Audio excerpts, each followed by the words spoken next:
Jakarta, Surabaya, Palembang, Pekanbaru, Banjarmasin, Balikpapan, Makassar, Manado, Medan yang akan dipandu oleh Ivana Ruf. Kami persilahkan.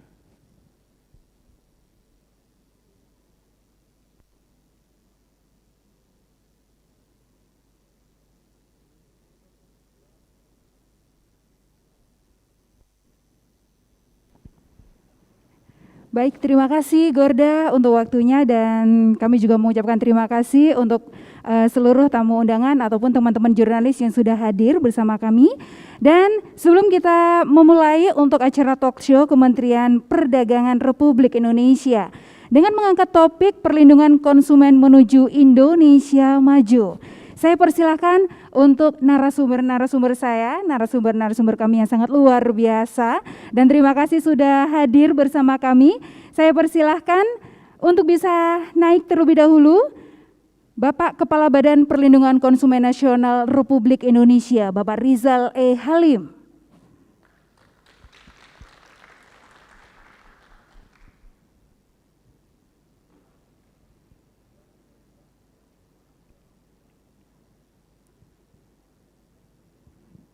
Silakan duduk Bapak. Kemudian saya persilakan untuk narasumber yang kedua, Ibu Arzeti Bilbina, seorang public figure dan juga anggota DPR RI. Silakan Bunda.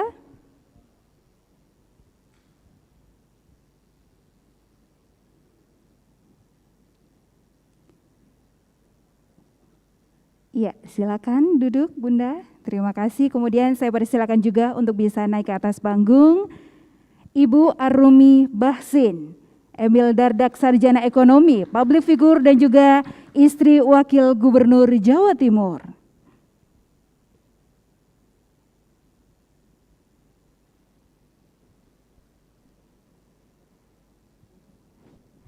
Silakan Ibu. Dan dengan segala hormat juga kami persilakan untuk bisa naik ke atas panggung. Kami persilakan Bapak Menteri Perdagangan Republik Indonesia, Bapak Muhammad Lutfi.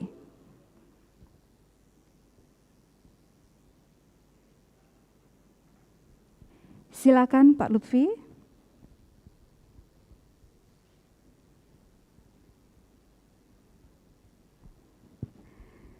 Baik, selamat sore Bapak Ibu sekalian di acara talk show Hari Konsumen Nasional 2021 Kementerian Perdagangan Republik Indonesia dalam rangka Hari Konsumen Nasional tahun 2021 yang tahun ini mengangkat tema konsumen berdaya, pulihkan bangsa Indonesia. Dengan bangga juga Smart FM, radio jaringan dari KG Network juga sekarang ini kita sedang disiarkan di 10 kota jaringan Smart FM di Indonesia. Smart FM Jakarta, Jogja, Surabaya, Palembang, Pekanbaru, Banjarmasin, Balikpapan, Makassar, Manado, Medan, dan Smart FM part of KG Radio Network. Baik, Smart Listeners, Indonesia memiliki potensi besar untuk menjadi negara maju selain memiliki sumber daya alam yang besar. Indonesia juga memiliki demografi yang besar berdasarkan catatan Badan Pusat Statistik jumlah penduduk Indonesia di tahun 2020 sebanyak lebih dari 271 jiwa. Dan angka ini menunjukkan bahwa Indonesia adalah pasar yang besar, pasar untuk pertumbuhan ekonomi, namun di sisi lain masyarakat sebagai konsumen juga sangat rentan menjadi korban penipuan atau penyalahgunaan data dan sebagainya. Dari sini Smart Listeners juga pasti sudah cukup banyak sekali memahami akan hal-hal seperti itu. Dan untuk itu konsumen perlu mendapatkan perlindungan bukan saja agar konsumen tidak dirugikan, tetapi konsumen juga menjadi konsumen yang lebih cerdas lagi, menjadi modal utama menuju Indonesia maju. Kita langsung mengulik-ngulik saja kira-kira bagaimana pandangan dari masing-masing narasumber kami yang sangat luar biasa untuk sore hari ini. Yang pertama saya persilakan untuk Bapak Menteri. Sebelum Bapak jelaskan mengenai kaitan Indonesia maju dari sisi jumlah penduduk Bapak, secara umum bagaimana Bapak melihat perilaku konsumen di Indonesia sejauh ini? Ya, terima kasih Mbak Ivana. Bismillahirrahmanirrahim. Assalamualaikum warahmatullahi wabarakatuh. Yang saya hormati pembicara di atas panggung dalam acara Hari Konsumen Nasional. Tentunya kita dengan 270 juta rakyat Indonesia, ini adalah suatu angka yang besar yang mempunyai nilai tambah untuk investasi dan pergerakan ekonomi. Tapi nanti kita bicara belakangan. Tetapi kalau ditanya tentang behavior daripada masyarakat konsumen Indonesia ini, karena sebagian besar adalah pembagiannya antara yang berpendidikan dan tidak itu sama-sama 50-50, jadi saya melihat memang banyak sekali complacency atau banyak sekali orang Indonesia ini yang nerima untuk untuk melihat bagaimana perlindungan kepada mereka. Seperti kalau misalnya kita di tempat negara-negara maju itu, biasanya kalau ada komplain itu langsung menjadi sesuatu yang sangat besar, bisa disu, bisa dituntut, bisa segala macam. Kalau di Indonesia ya udah busuk belinya, ya udahlah gimana lagi, nanti mudah-mudahan lain kali beli tidak mendapatkan sesuatu hal yang sama buruknya dengan yang hari ini. Nah, ini sebenarnya yang kita ingin perbaiki, kita ingin memberikan pengertian, ingin kita memastikan bahwa konsumen kita ini bukan hanya sebagai objek tetapi mestinya sebagai raja. Nah, sebagai raja itu mesti dilayani, dan dilayani itu karena dengan konsumen yang kuat, konsumen confidence yang baik, ini pergerakan ekonomi ini akan berjalan. Nanti saya jelaskan secara makronya, tetapi sayang kita mau kata kuncinya pada sore hari ini adalah kita ingin menggerakkan konsumen nasional ini menjadi konsumen yang mendapatkan pencerahan yang baik gitu kan ya, dapat empowerment yang baik untuk memperjuangkan haknya, bukan hanya kewajibannya membayar sebagai konsumen. Gitu Ivana. Baik, terima kasih Bapak. Jadi sejauh ini bisa dibilang mungkin masyarakat Indonesia lebih banyak hanya menerima aturan-aturan yang ada. Nah, untuk kesempatan ini mungkin akan lebih dicerdaskan lagi supaya bisa menjadi konsumen yang lebih cerdas, tidak hanya sekedar menerima tapi juga bisa menerima hak-hak, tidak hanya kewajiban saja. Mungkin seperti itu ya Pak Lutfi ya. Kemudian pendapat Bapak mengenai kontribusi konsumen pada perekonomian nasional. Seperti apa Pak? Jadi gini, kalau kita lihat makronya, jadi perekonomian Indonesia ini dihitung dari penerimaan GDP. Dari GDP Indonesia, 59% itu datangnya dari konsumsi masyarakat, 9% dari fiskal, 9% dari fiskal, kemudian investasi kira-kira 33%, dan sisanya adalah hasil pengurangan antara ekspor dan impor. Nah, itu tahun ini, tahun 2020 kemarin, karena kita surplusnya banyak, kita kira-kira dapat penambahan 2% dari kegiatan ekspor dan impor. Nah, karena 59% ini datang dari konsumsi masyarakat, maka maju atau mundurnya perekonomian Indonesia tergantung dari konsumsi tersebut. Nah, kalau konsumsinya jelek, maka perekonomian Indonesia juga tumbuhnya juga jelek. Jadi dari parameter tersebut, Ivana, secara makro, saya bisa katakan bahwa kalau konsumsi kurang tumbuh dari 5% tahun ini, maka target pertumbuhan ekonomi yang 5,5% bisa pasti meleset. Pertumbuhan investasi mesti berada di 15%, pertumbuhan ekspor impor itu ekspor mesti lebih dari 5%, dan impor tidak boleh lebih dari 2%. Jadi ini secara makronya. Nah, untuk bisa supaya kita memastikan konsumsi itu tumbuh 5%, yang 59% nilai rata-ratanya itu, kita mesti meyakinkan konsumen untuk mereka belanja lagi. Kenapa? Karena kalau kita lihat kemarin, pertumbuhan kredit di Indonesia itu kontraksi. Artinya orang menaruh uang di bank, dan bank tidak meminjamkan uangnya kepada masyarakat untuk kegiatan ekonomi.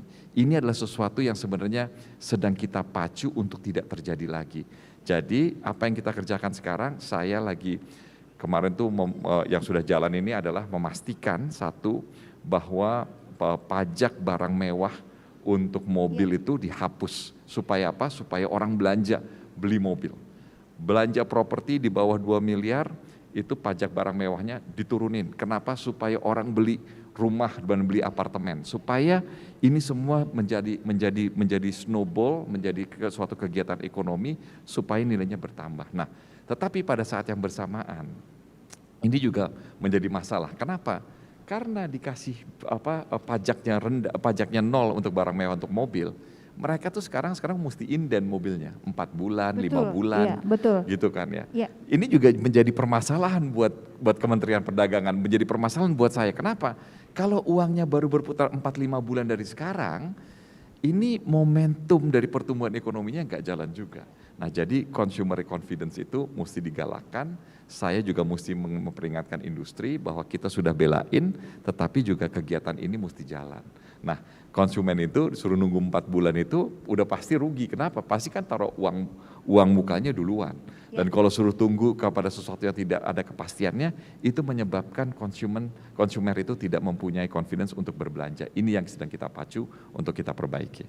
Oke, baik, terima kasih Pak Lutfi, luar biasa sekali. Jadi memang dibutuhkan sekali yang namanya konsumen itu lebih cerdas lagi. Terima kasih Pak, nanti kita masih berbincang lagi. Saya mau bergeser ke pertanyaan selanjutnya begitu ya.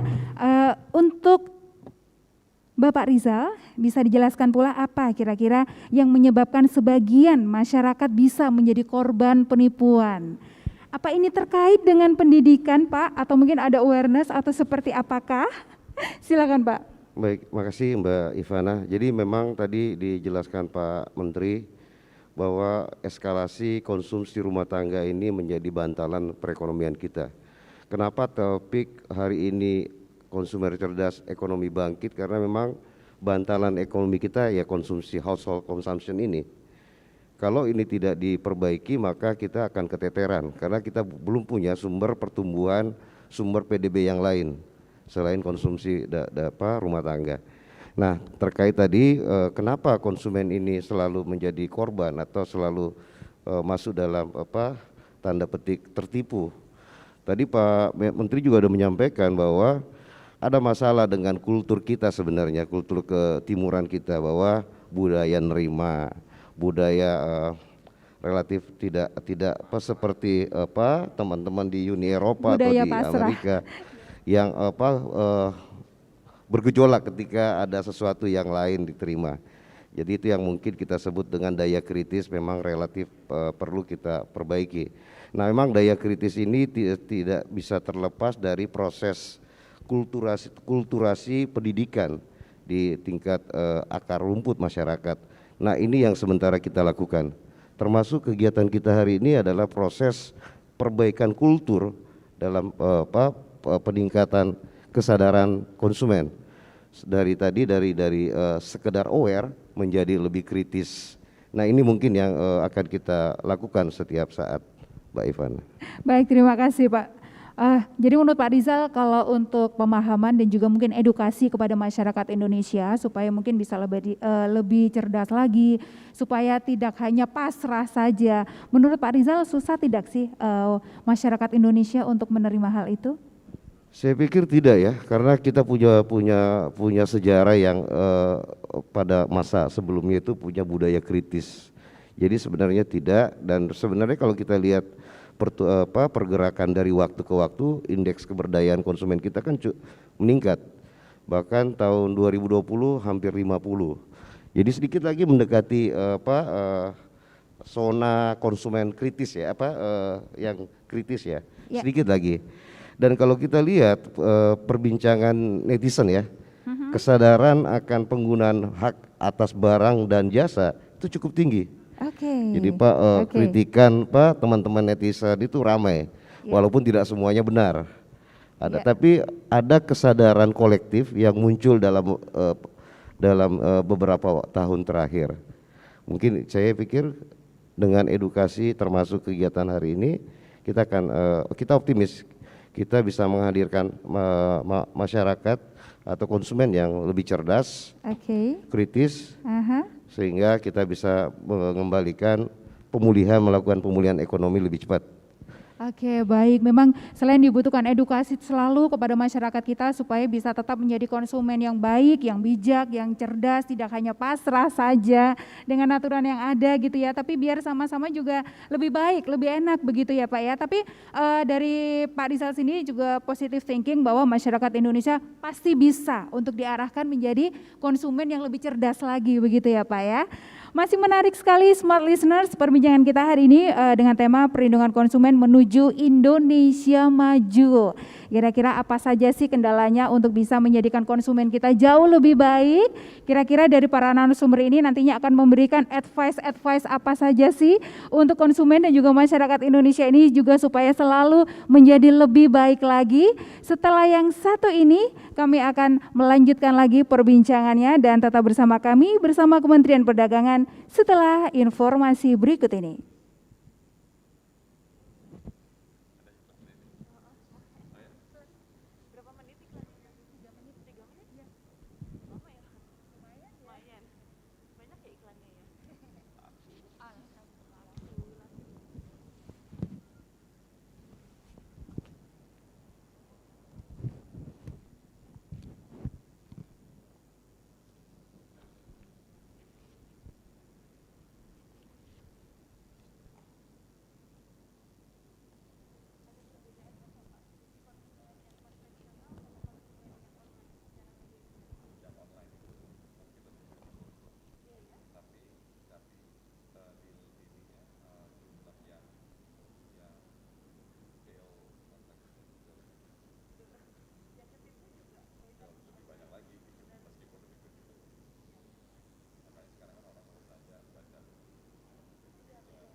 Apakah itu hanya perempuan saja yang mengalami seperti itu?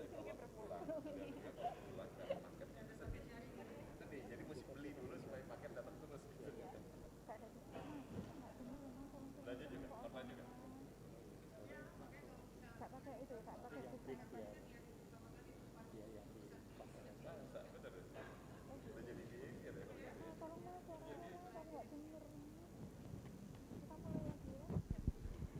Baik, terima kasih Smart Listeners. Kembali saya Ivana Ruf menyapa untuk Anda semuanya di seluruh jaringan Smart FM di Indonesia. Dan juga untuk pendengar juga yang sedang mungkin menonton live YouTube channel kita di Smart FM jaringan di seluruh Indonesia juga. Kita lanjutkan lagi untuk perbincangan berkaitan dengan perlindungan konsumen. Harapannya adalah konsumen selalu bisa menjadi lebih baik dan selalu lebih cerdas. Nah, saya selanjutnya akan berbincang dan akan bertanya dengan Bunda Arzeti Bilbina. Sebagai seorang public figure Bunda yang juga merupakan wakil rakyat, bisakah dijelaskan bagaimana Bunda menyikapi perlindungan terhadap konsumen? Silakan Bunda. Terima kasih Mbak Ivana. Bismillahirrahmanirrahim.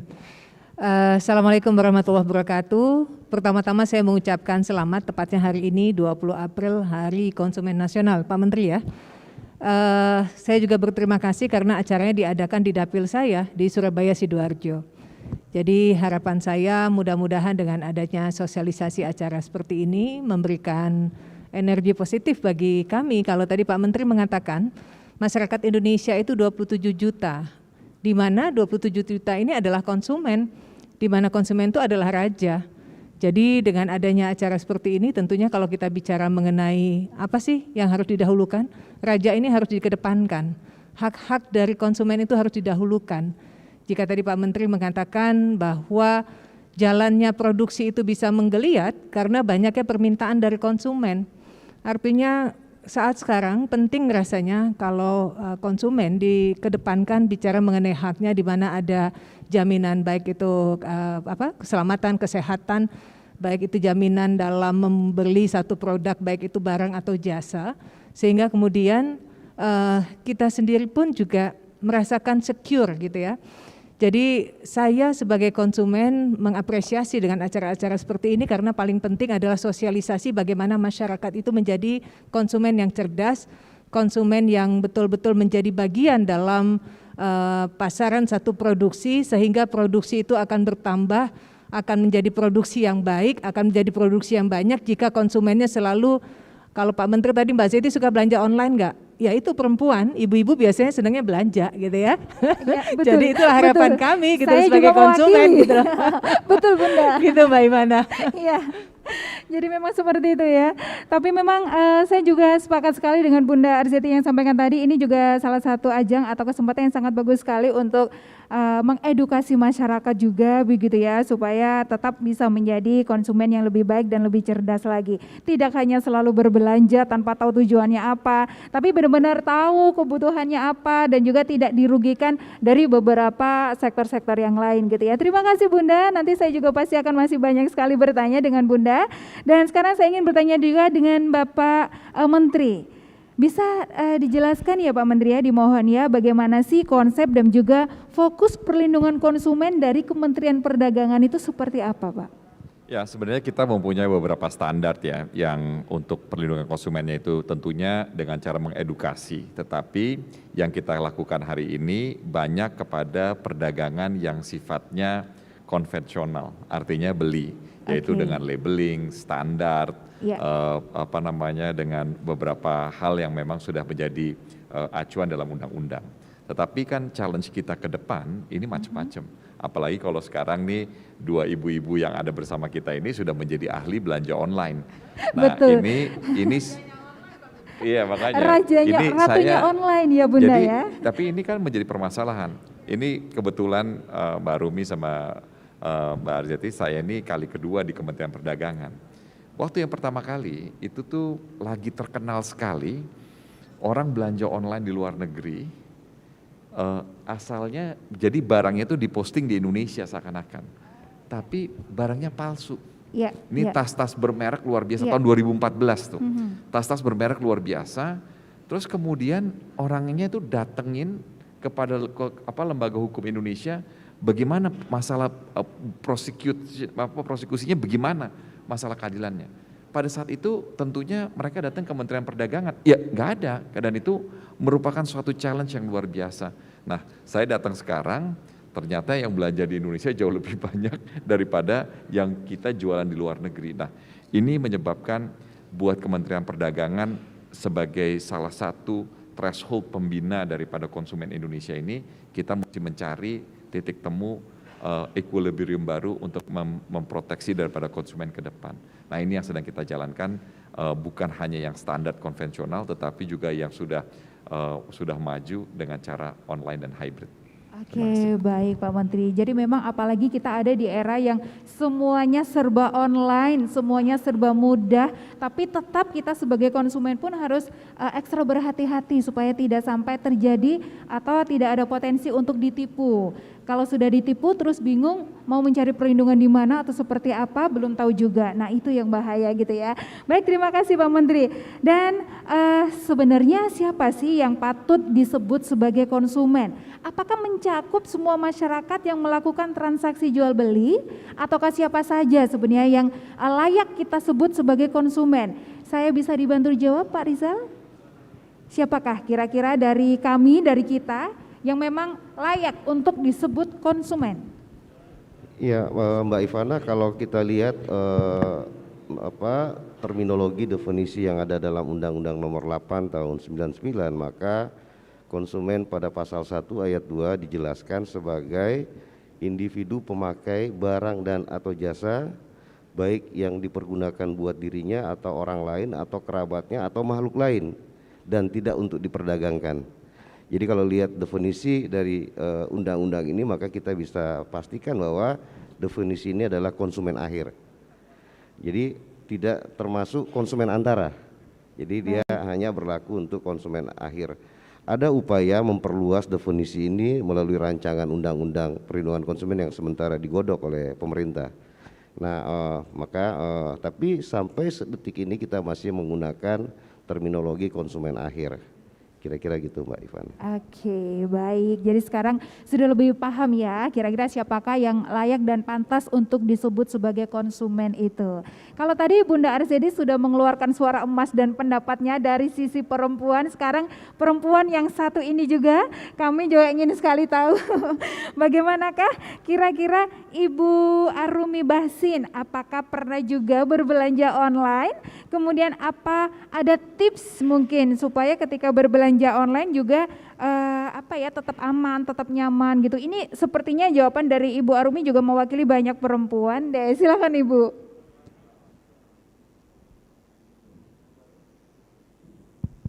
Baik, terima kasih. Assalamualaikum warahmatullahi wabarakatuh. Izin Pak Menteri, Pak Rizal, Bu Arzeti. Ya, kalau ditanya tips atau trik itu mungkin setiap orang punya pengalaman yang berbeda-beda. Iya. Kalau sekarang saya bisa bilang saya mungkin di level yang medium ya. Tapi dulu waktu awal-awal Pak, saya sendiri kena tipu ya pernah. Karena mungkin, nah itu dia makanya saya bersyukur sekali ada Undang-Undang Perlindungan Konsumen. Karena memang kan ini titik temu dari kedua belah pihak. Dari konsumennya itu sendiri dan juga sebenarnya mau langsung atau tidak langsung kepada pelaku usahanya. Jadi semakin cerdas, semakin kritis konsumennya terhadap harganya, terhadap kualitas barangnya, terhadap sertifikasinya.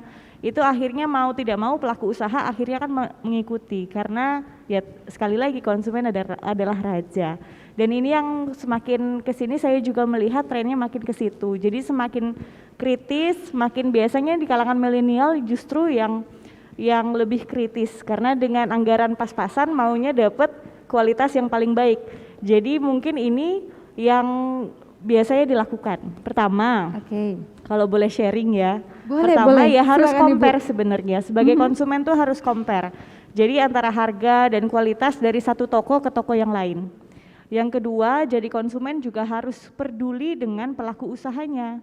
Pelaku usahanya apakah yang beretika, apakah yang memiliki kejelasan usaha dan seterusnya.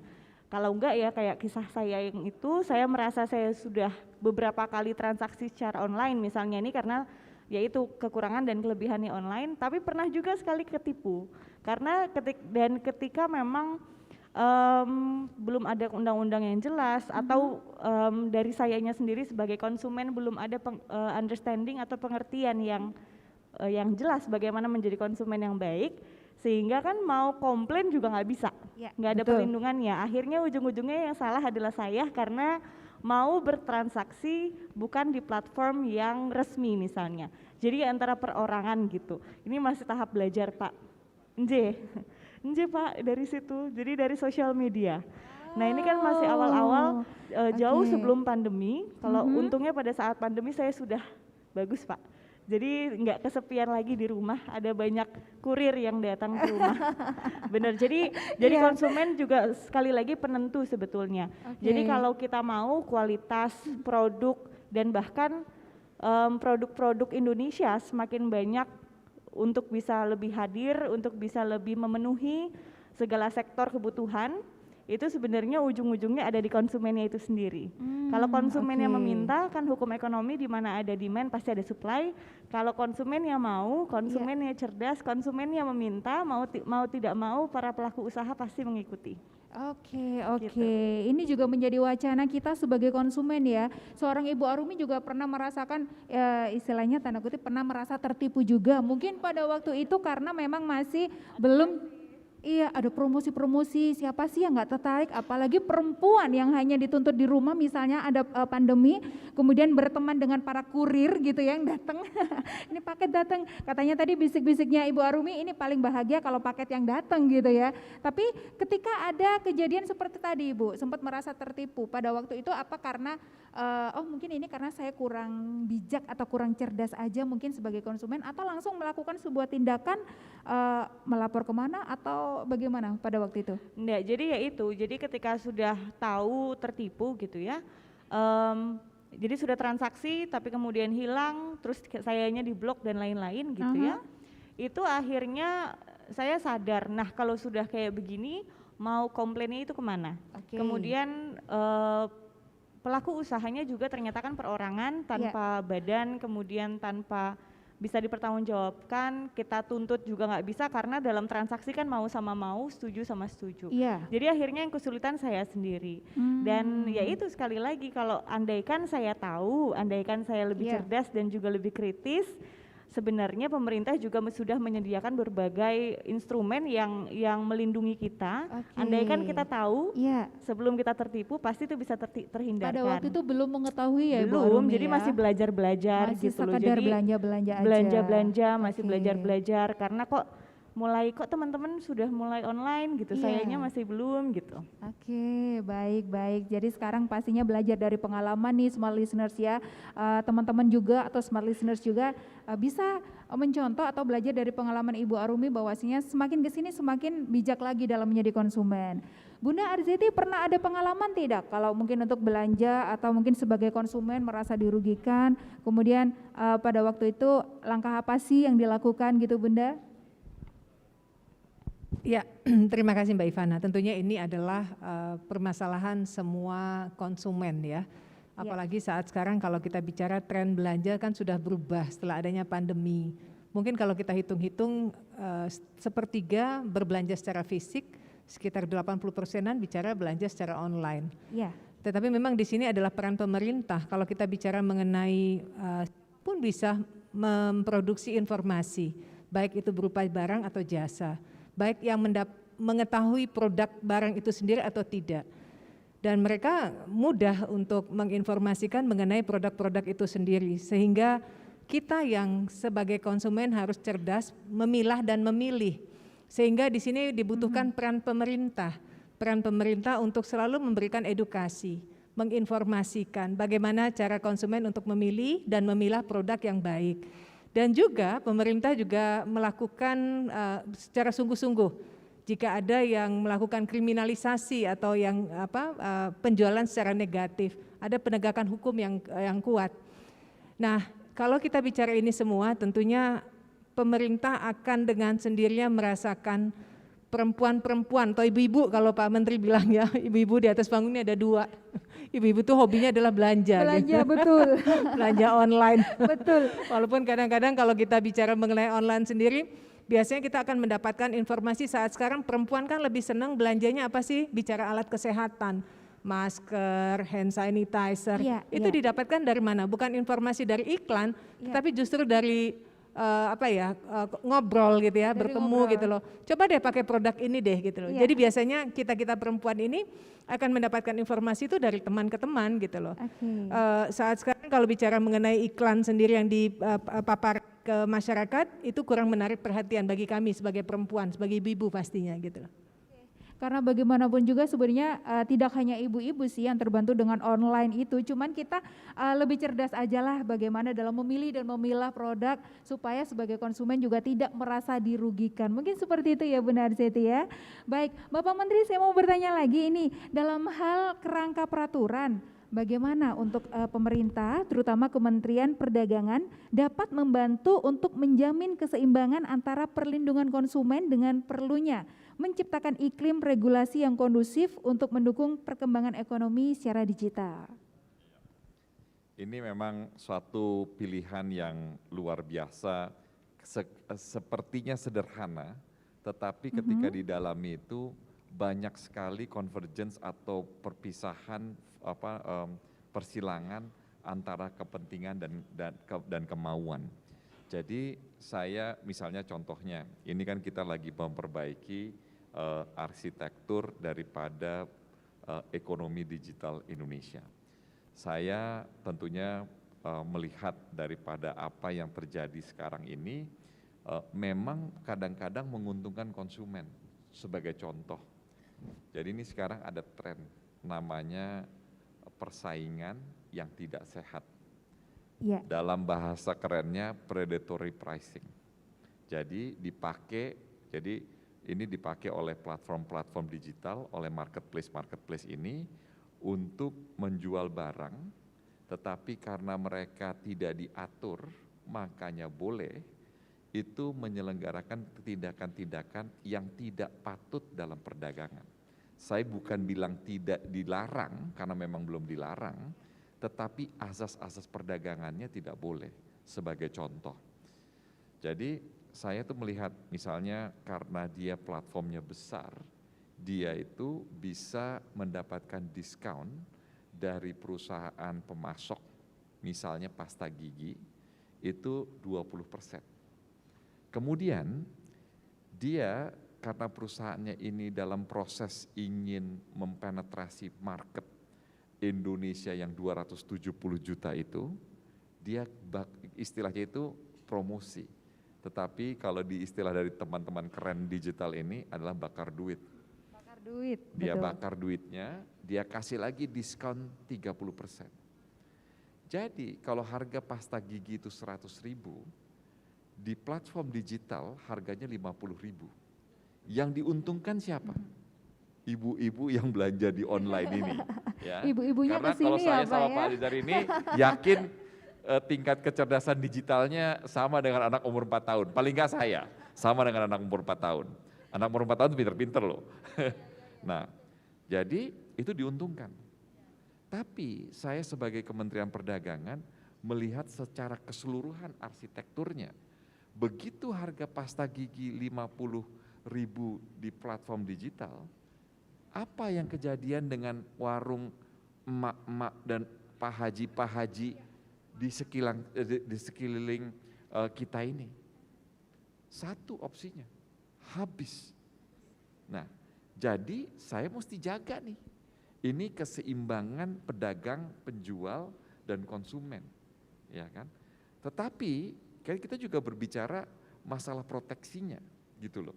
Nah, sekarang siapa yang mesti diuntungkan? Nah, saya sebagai Kementerian Perdagangan ini harus berbicara arsitektur secara keseluruhan. Iya, betul. Jadi yang pertama keseimbangan antara pembeli penjual sama konsumen dan kompetisi. Karena tanpa kompetisi ini juga bahaya, gitu loh. Nah, jadi Bapak dan Ibu, terutama yang shoppingnya online, bersiap-siap kita akan memberikan suatu standar baru, satu aturan baru. Nah, ketika online ini, meskipun sekarang online ini masih kecil, tetapi kepuasan konsumen dan perlindungan konsumen yang offline aja masih berantakan gitu kan ya, karena dengan label, dengan segala macam ini sebenarnya belum terpenuhi secara maksimum. Yang kebutuhan di dalam online ini akan peningkatan daripada permasalahannya akan jauh lebih tinggi.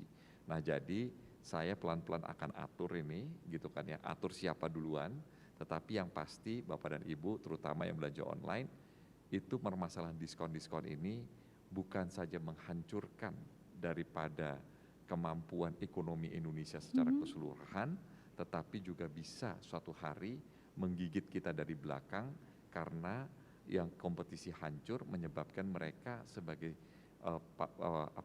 sebagai pemasok tunggal daripada jalur distribusi Indonesia. Itu pasti kita larang dan pasti kita akan perbaiki. Oke, baik. Jadi kita jangan hanya tergiur dengan diskon-diskon aja gitu ya Pak Menteri ya. Coba deh dipikirkan lagi, lebih bijak lagi gitu. Nah, Pak Rizal mungkin bisa ditambahkan berhubungan dengan diskon-diskon tadi gitu. Minat dari konsumen itu kan memang akan sangat banyak sekali begitu ya Pak ya. Tapi sejauh ini Pak, dengan adanya perlindungan kepada konsumen, konsumen kita atau warga Indonesia ini sudah semakin berani tidak sih untuk mengadukan atau mungkin untuk lebih terbuka apa yang mereka alami gitu. Mungkin merasa tertipukah atau kecewa atau seperti apa bentuk-bentuk kekecewaan yang lain gitu Pak Rizal? Iya Mbak Ivana, kalau tadi kita lihat bahwa masyarakat kita ini sebagian besar masuk dalam kelompok masyarakat yang price sensitivity-nya tinggi ya. Jadi sensitivitas terhadap harganya sangat tinggi. Perubahan sedikit Pak, harga itu sangat permintaannya bisa berubah cepat. Begitu diturunin dikit cepat sekali peningkatan permintaan. Nah, kita masuk kelompok masyarakat seperti itu untuk Indonesia. Nah, makanya tadi Pak Mendak sudah menyampaikan bahwa karena kultur sensitivitas terhadap harga ini tinggi, maka harus ada atmosfer yang relatif mendukung, yang tadi bahasa Pak Mendak ekosistem. Ekosistemnya harus dijaga. Sehingga tadi walaupun bisnis digital ini tidak keniscayaan tidak bisa kita hindari, tetapi pelaku usaha yang lain harus bisa tetap hidup. Jadi tidak saling mematikan. Memang ada teori lain bahwa survival teori itu ada, bahwa yang akan bisa mampu bertahan, yang lain akan mati. Tapi dalam konteks Indonesia, dan saya yakin Pak Mendak sangat komit bahwa semuanya harus bisa tumbuh bersama, dan mungkin itu yang akan kita dukung. Semoga bisa tumbuh dengan bersama secara jauh lebih baik lagi ya Pak Rizal ya. Baik Bunda, menurut Bunda ini, menurut pandangan Bunda, kenapa sih konsumen kita itu harus lebih berdaya? Maksudnya itu harus menjadi konsumen yang berdaya, tidak hanya pasrah saja. Ini juga perempuan juga harus tahu ini, tidak hanya asal menerima saja. Dan seperti apa konsumen yang berdaya menurut Bunda? Konsumen harus berdaya gitu ya. Ya. Ya, tapi tadi saya mengapresiasi sekali bahasa Pak Menteri bahwa bukan hanya pedagang yang bicara mengenai di e-commerce saja yang beliau prioritaskan, tetapi bahasanya adalah kalau di tempat kami Pak Menteri di Padang itu banyak sekali ibu-ibu yang memang mereka mendapatkan penghasilan dari mereka punya warung gitu Pak Menteri ya. Jadi saya tadi luar biasa gitu loh, artinya Pak Menteri bukan hanya memikirkan pedagang-pedagang online saja, tetapi ibu-ibu yang memang mereka tidak paham, termasuk Pak Menteri nggak pernah belanja online. Beliau termasuk anak-anak yang usia 4 tahun yang tidak pernah pegang handphone untuk belanja. Iya. Biasa beliau dibelanjakan ya sama istri. Kalau kita justru istri yang senang belanja ya, Bu Arumi ya. Jadi memang konsumen harus berdaya, konsumen harus bisa memilah, konsumen harus pintar untuk membeli satu produk dari kepentingan gitu. Jadi bukan hanya sekedar melihat iklan kemudian membelanjakan, membeli sehingga menumpuk, sehingga pada saat barang-barang datang ke rumah tuh kadang-kadang banyak kecewanya gitu ya. Saya sangat mensupport jika mengedukasi bagaimana cara memilah produk-produk yang memang dibutuhkan, yang disesuaikan, yang memang saat sekarang ini kalau kita bicara adalah ibu-ibu tuh lebih kepada belanja sekarang bukan gaya hidup lagi seperti dulu, mungkin bicara mengenai fashion, trendy gitu ya, bicara mengenai kebutuhan dari gaya hidup, handphone dulu ya, mungkin dulu handphone apapun pasti akan dibeli untuk status gitu ya. Kalau saat sekarang tidak penting lagi, tidak butuh lagi, yang dibutuhkan adalah alat-alat kesehatan, kemudian makanan yang memang dikonsumsi oleh keluarga, karena segala sesuatu sekarang kan kegiatannya dimulai dari rumah, sehingga kemudian peran ibu ini, peran perempuan, peran konsumen perempuan itu sangat dibutuhkan untuk membelanjakan kebutuhan-kebutuhan yang memang saat sekarang dibutuhkan. Sehingga bicara mengenai kegiatan perempuan sekarang, saya yakin bahwa 80% perempuan sekarang ini uangnya itu dipakai untuk ditabung, tidak dipakai untuk belanja jor-joran. Kalau zaman dulu kan untuk gaya hidup gitu, udah nggak ada lagi. Betul. Gitu. Oke, Bunda, menurut Bunda konsumen Indonesia ini akan yakin, optimis akan bisa lebih cerdas lagi? Ya, saya sangat yakin dengan adanya Pak Menteri yang selalu, hari ini aja beliau udah 4 atau 5 kegiatan beliau mutar. Ini salah satu cara beliau untuk mengedukasi kami, untuk mengedukasi kita, raja-raja konsumen yang tentunya selalu diedukasi, selalu diberikan sosialisasi bagaimana menjadi konsumen yang baik. Betul. Dan sekali lagi saya mengucapkan selamat untuk Hari Konsumen Nasional. Oke, luar biasa, terima kasih Bunda. Jadi memang dibutuhkan kerjasama yang sangat baik ya dari pemerintah, dari Pak Menteri juga selalu semangat untuk mengedukasi kita, dan konsumen juga harus tetap dan selalu semangat untuk menjadi konsumen yang lebih cerdas lagi pastinya. Oke, nah untuk Ibu Arumi, saya ada pertanyaan ini sebagai seorang public figure nih Bu, yang juga pasti menjadi salah satu konsumen. Nah, menurut Ibu bagaimana sih seharusnya kita menjadi konsumen yang bijak untuk tahu tentang perlindungan konsumen? Kalau dulu-dulu, kalau kemarin-kemarin mungkin wajar kalau misalnya belum mengetahui begitu ya, belum cukup bijak. Nah, untuk sekarang bagaimana kalau menurut Ibu? Kalau sekarang sebenarnya tidak terlalu jauh dengan zaman dulu, cuman memang hanya platformnya aja mungkin punya lebih banyak pilihan. Kalau yang di konvensional mungkin hampir setiap konsumen yang berbelanja secara konvensional atau offline mungkin sudah tahu hak-haknya gitu ya, karena di tempat yang bersangkutan misalnya harganya tidak sesuai dan sebagainya bisa langsung komplain dan lain-lain. Tetapi ketika sudah mulai masuk ke online, yaitu ya konsumennya sendiri dituntut lebih sebenarnya, karena yaitu konsumen harus bisa memilah-memilih, konsumen juga harus bisa lebih cerdas, meneliti dan mau peduli tentang pelaku usahanya. Sekali lagi karena ketika online tidak ada tatap muka, tidak ada basis kepercayaan yang bisa dipegang, ini khusus untuk online ya.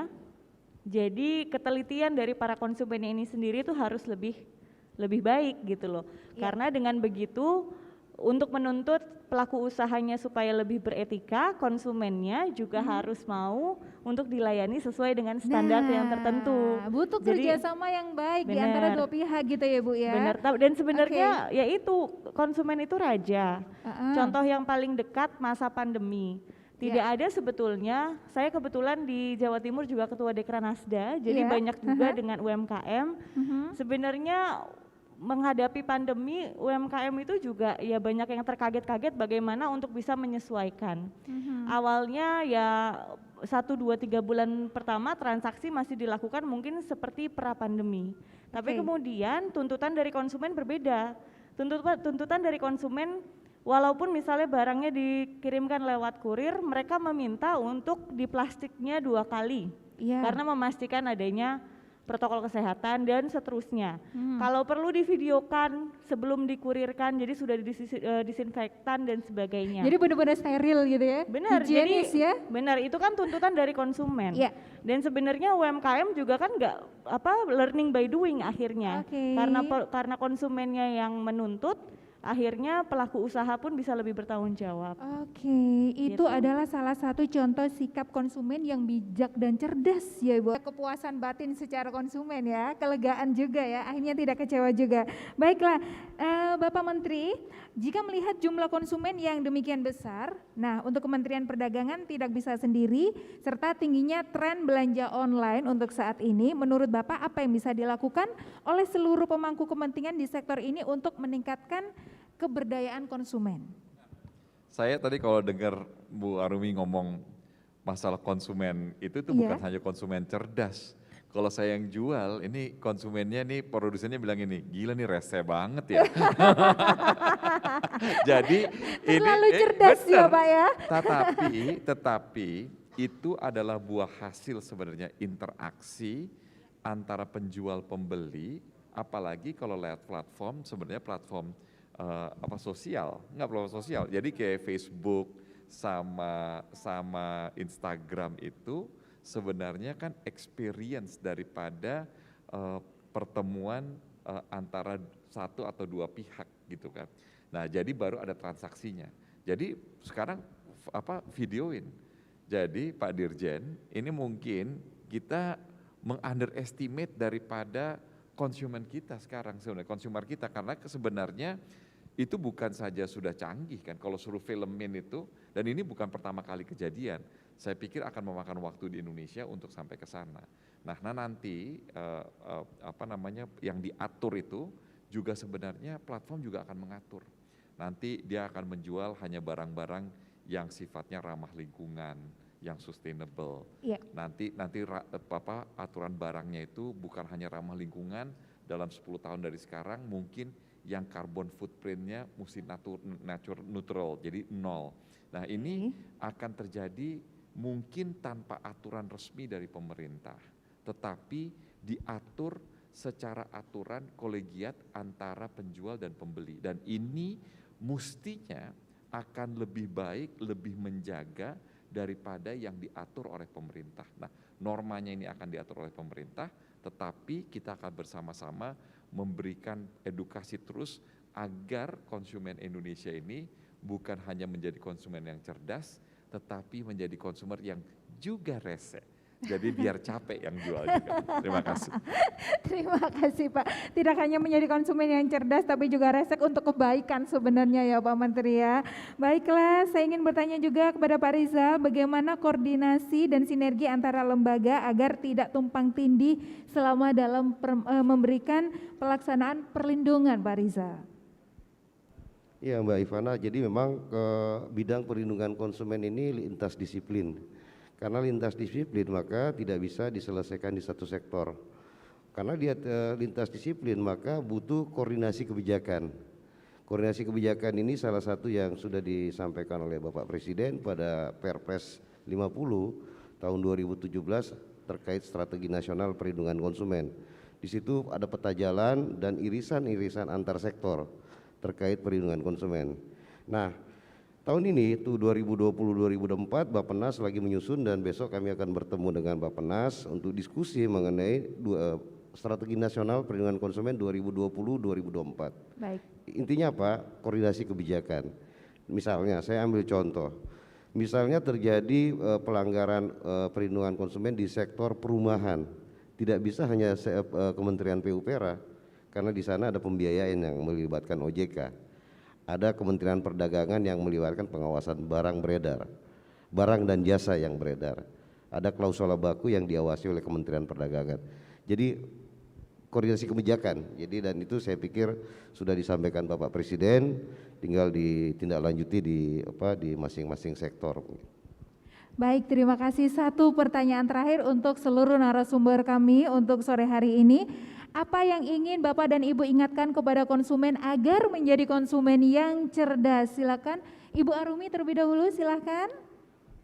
Izin Pak Menteri dan Ibu Bapak sekalian, kalau dari saya sih mungkin ya kuncinya itu hanya menjadi konsumen yang cerdas, karena bagaimana kita mau dilayani itu akan membantu atau menuntut para penjual atau pelaku usaha untuk lebih baik, lebih beretika.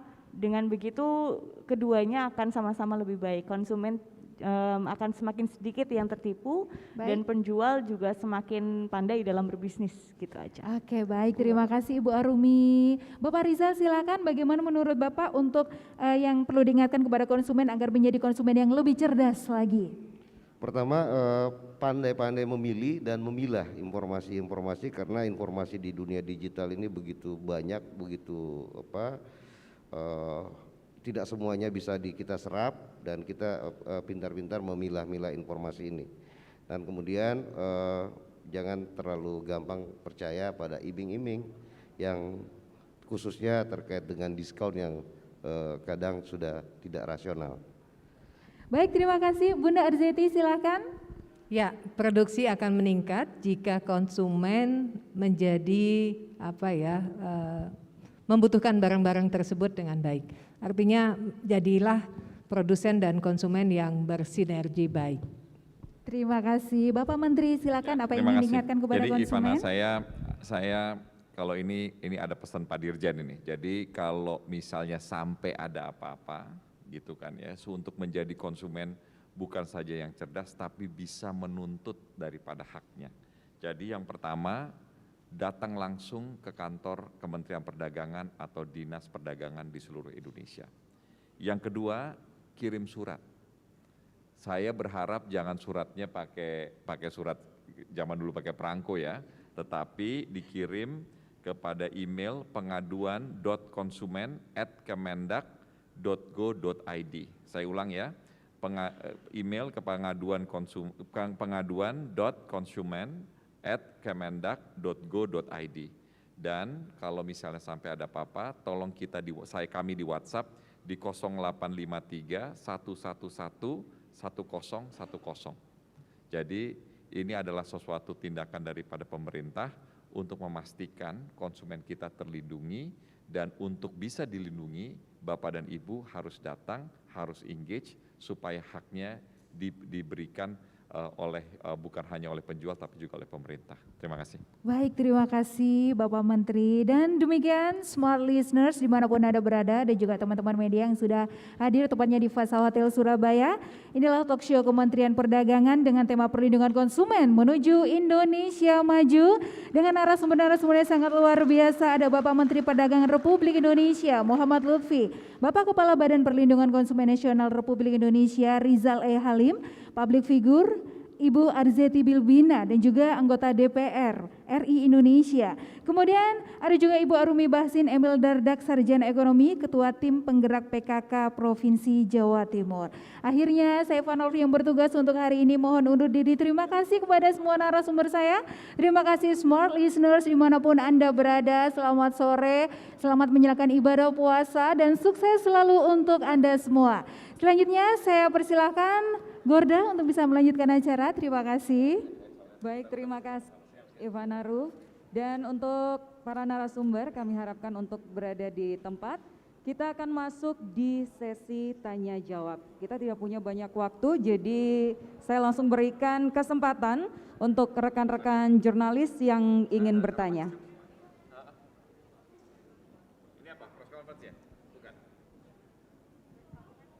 Baik, silahkan angkat tangan mungkin kalau ada pertanyaan. Doorstop aja deh, ya doorstop aja. Oke, baik kalau begitu. Jadi kami berikan kesempatan untuk rekan-rekan jurnalis yang ingin melakukan wawancara, bisa wawancara langsung. Dan sekali lagi kami ucapkan terima kasih untuk Bapak Ibu hadirin sekalian yang sudah berkenan hadir di acara talkshow Hari Konsumen Nasional 2021 Kementerian Perdagangan Republik Indonesia. Konsumen berdaya, pulihkan ekonomi bangsa. Saya Gorda Girlandia, selamat sore, salam sehat dan sukses selalu.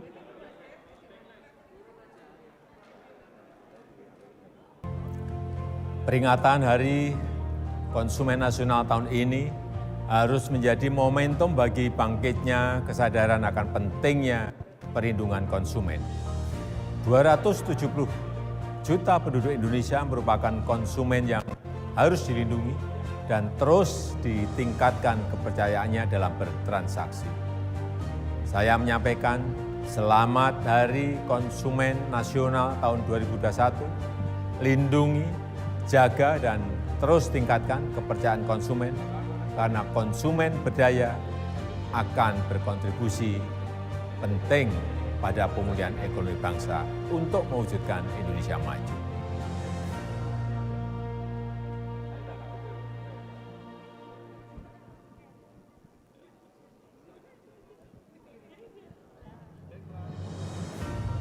Memperingati Hari Konsumen Nasional merupakan momentum peningkatan pemahaman hak dan kewajiban konsumen. Untuk itu saya mengajak seluruh masyarakat Indonesia untuk menjadi konsumen yang mengerti hak dan kewajibannya. Pilihlah buatan Indonesia yang halal dan thayyib dalam rangka mendorong Indonesia menjadi produsen utama produk halal dunia. Kepada pelaku usaha saya berharap, jadilah pelaku usaha yang bertanggung jawab dengan memproduksi barang dan jasa yang berkualitas. Dengan demikian konsumen Indonesia semakin bangga belanja buatan